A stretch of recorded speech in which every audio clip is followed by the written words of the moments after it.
Halo, kembali dengan saya Marta Simare-Mare dalam tugas membuat naskah program televisi pendidikan dengan format dokumenter tentang biografi Ki Hajar Dewantara. Selamat menyaksikan.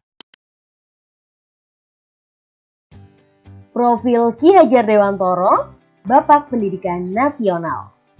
Siapa yang tidak mengenal Ki Hajar Dewantara? Sosok yang memberikan sumbangsi luar biasa pada bidang pendidikan dan kebudayaan Indonesia. Ia telah mendirikan perguruan taman siswa dan menjadi Menteri Pengajaran Indonesia yang pertama. Beliau mendapat julukan sebagai Bapak Pendidikan Nasional dan diangkat sebagai pahlawan nasional. Tanggal lahirnya 2 Mei 1889 ditetapkan juga sebagai Hari Pendidikan Nasional. Tuturi Handayani, hasil buah pikirannya pun menjadi semboyan Kementerian Pendidikan dan Kebudayaan Indonesia. Tak hanya pemikir pendidikan yang terdepan di zamannya, Ki Hajar Dewantara juga adalah sosok yang percaya pada persamaan derajat dan hak pendidikan setiap orang apapun statusnya. Ia juga berani menentang ketidakadilan terutama oleh penjajah Belanda yang telah menindas bangsa Indonesia. Ki Hajar Dewantara sebenarnya dilahirkan dengan nama Raden Mas Suwardi Suryaningrat. Ya, Ki Hajar Dewantara memang keturunan bangsawan Puro Paku Alaman Yogyakarta. Beliau putra dari Kanjeng Pangeran Aryo Suryaningrat dan Raden Ayu Sandia, sekaligus cucu dari Kanjeng Gusti Pangeran Adipati Aryo Paku Alam III.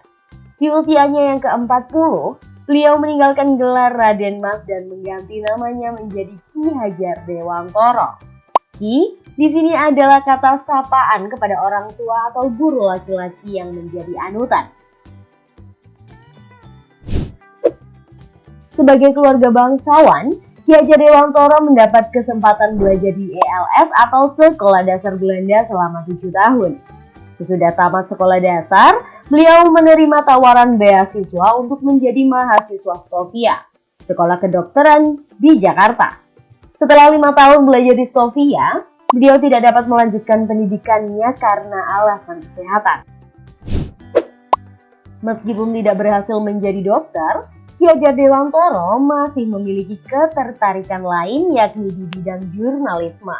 Beliau aktif dalam organisasi Budi Utomo dengan tugas bagian propaganda dan menjadi jurnalis di berbagai surat kabar, salah satunya di Express milik Douwe Dekker. Pada tahun 1912, Ki Hajar Dewantara masuk menjadi anggota partai politik Indonesia Partis bersama Douwe Dekker dan Cipto Mangunkusumo.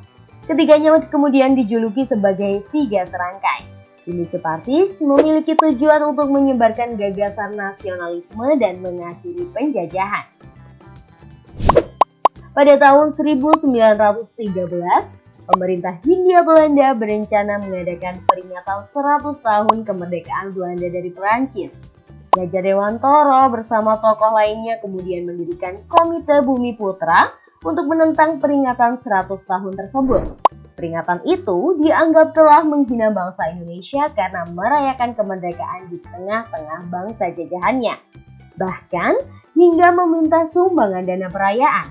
Komite Bumi Putra kemudian mengeluarkan brosur yang berisi sindiran tajam kepada pemerintah Belanda yang berjudul As ik eens Nederlander was, atau Andai Aku Seorang Belanda.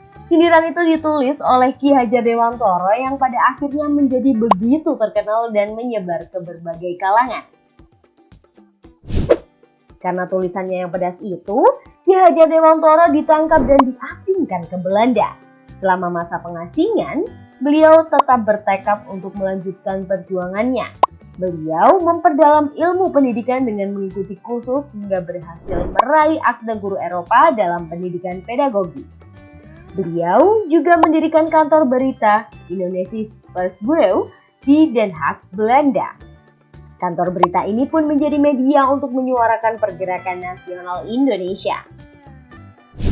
Pada tahun 1919, Ki Hajar Dewantara bersama keluarganya akhirnya kembali ke tanah air. Setelah kepulangannya, beliau kembali menjabat sebagai Sekjen Pengurus Besar NIP atau National Indonesian Parties, sambil memimpin beberapa majalah. Namun, beliau kembali ditangkap beberapa kali atas kasus delik pers karena tulisan-tulisannya yang dituduh berisi hinaan dan hasutan terhadap Belanda. Setelah keluar dari penjara, Ki Hajar Dewantara bertekad untuk mendirikan perguruan nasional demi menciptakan kader-kader perjuangan. Pada 3 Juli 1922, harapannya terwujud dengan berdirinya Perguruan Nasional Taman Siswa di Yogyakarta. Lahirnya Taman Siswa mendapat sambutan baik dari segala lapisan masyarakat. Ratusan perguruan taman siswa kemudian tumbuh dengan semangat cinta tanah air di seluruh Indonesia. Taman Siswa sebagai salah satu lembaga pendidikan telah berhasil meletakkan dasar-dasar pendidikan yang memerdekakan. Prinsip dasar penyelenggaraan pendidikan di Taman Siswa adalah Ingar Sosum Tulodo atau di depan memberi teladan, Ing Madya Mangun Karso atau di tengah menciptakan peluang untuk berprakarsa, Tutwuri Handayani atau di belakang memberi dorongan. Sampai saat ini, trilogi tersebut masih menjadi moto untuk penyelenggaraan pendidikan nasional. Berbeda dengan sekolah-sekolah yang didirikan Belanda, filosofi dan seluruh aktivitas di Taman Siswa dilandasi oleh kebudayaan Indonesia agar anak-anak pribumi dapat menjadi seorang intelektual yang berbudi dan cinta tanah air. Selain mendirikan lembaga pendidikan, Ki Hajar Dewantara kembali memanfaatkan pengaruh media dengan menerbitkan berbagai majalah seperti Wasita, Pusara, Keluarga, dan Keluarga Putra.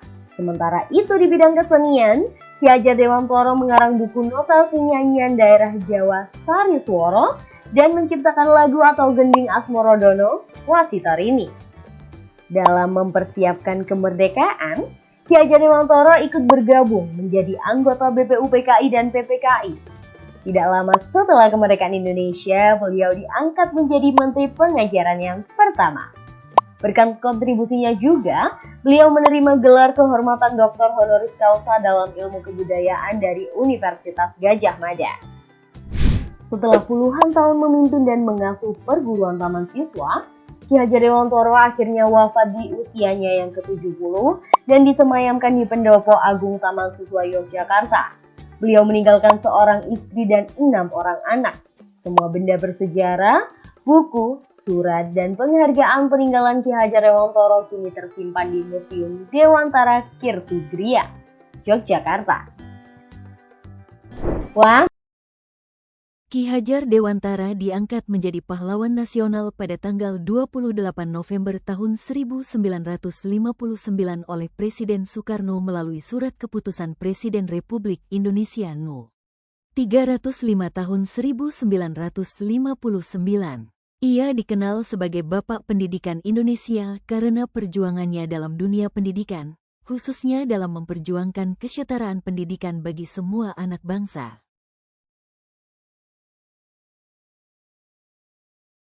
Teladan untuk anak-anak Indonesia, keuletan dan ketegasan. Ki Hajar Dewantara memiliki semangat juang yang tinggi dalam memperjuangkan pendidikan dan kemerdekaan bangsa. Keadilan dan keterbukaan. Beliau memperjuangkan pendidikan yang adil dan terbuka bagi semua kalangan. Keikhlasan dan dedikasi. Beliau mengabdikan hidupnya untuk pendidikan dan kemajuan bangsa. Kreativitas dan inovasi. Ki Hajar Dewantara terus mengembangkan metode dan pendekatan pendidikan yang inovatif. Kesimpulan, perancangan program TV pendidikan atau berita dokumenter tentang Ki Hajar Dewantara ini bertujuan untuk tidak hanya memperkenalkan sejarah dan filosofi beliau, tetapi juga untuk mengimplementasikan teori dan praktik yang telah kami pelajari di Universitas Terbuka, khususnya dalam produksi dan manajemen penyiaran. Kami berharap program ini dapat menjadi sarana efektif dalam menyebarkan nilai-nilai luhur Ki Hajar Dewantara dan menginspirasi semangat belajar serta berkarya, terutama bagi generasi muda. Kami menyadari bahwa makalah ini masih memiliki kekurangan dan jauh dari kata sempurna. Oleh karena itu, saran dan masukan yang konstruktif dari berbagai pihak akan sangat kami hargai demi perbaikan di masa mendatang. Semoga makalah ini dapat memberikan kontribusi nyata bagi pengembangan program penyiaran televisi yang berkualitas dan edukatif.